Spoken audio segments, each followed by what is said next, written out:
Marvel Studios' Kevin Feige is threatening fans with more Eternals.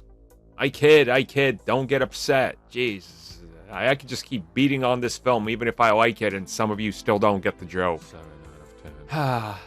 But yeah, Kevin Feige's threatening us with more Eternals. But I mean, not quite in a sequel, just elsewhere. Marvel Studios likes to put out those assembled, what are they, like collections, hype videos, filler content, whatever people list them as. You guys know what I'm talking about. It's like Marvel Studios assembled whatever, and they highlight whatever they're trying to highlight and build up hype around, and it just fills out more content on Disney Plus for people to watch.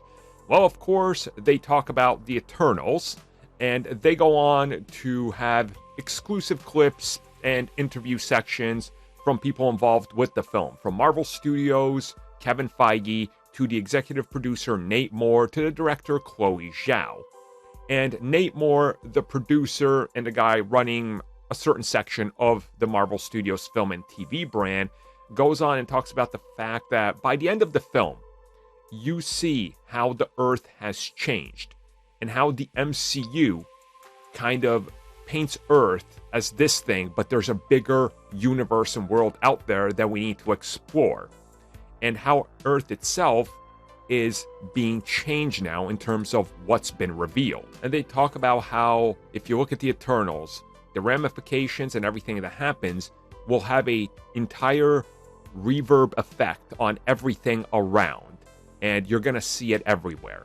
And that everything that happens is going to have a big impact on the future, and that they're looking to pay respect to the future and past of the MCU with these characters, and that we don't exactly know, as of right now, obviously they do, where these characters will show up next, but we can expect more Eternals to show up in upcoming things. Now, of course, recently we've learned that sometime this summer, the actor who plays Gilgamesh will be shooting something for Marvel Studios.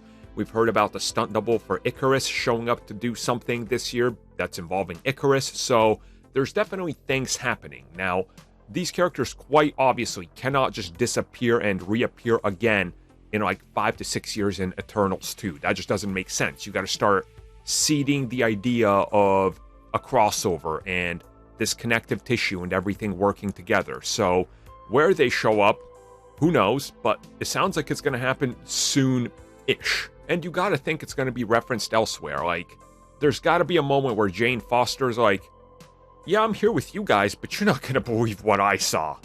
So I looked out my window, and there's a giant head of like a robot that's like overlooking the entire planet. Yeah, maybe we should figure out what's going on, because that thing could destroy Earth, in a second. Yeah, let's figure that out. It's going to have to be referenced elsewhere. And then they're going to be like, well, it's a good thing we got, who was cheap? Aha! Look at this. We could afford. Really? Hey, Sprite. What happened? Yeah, that's realistically what we're going to get. We're probably going to everybody's favorite Eternal. Sprite. Yay.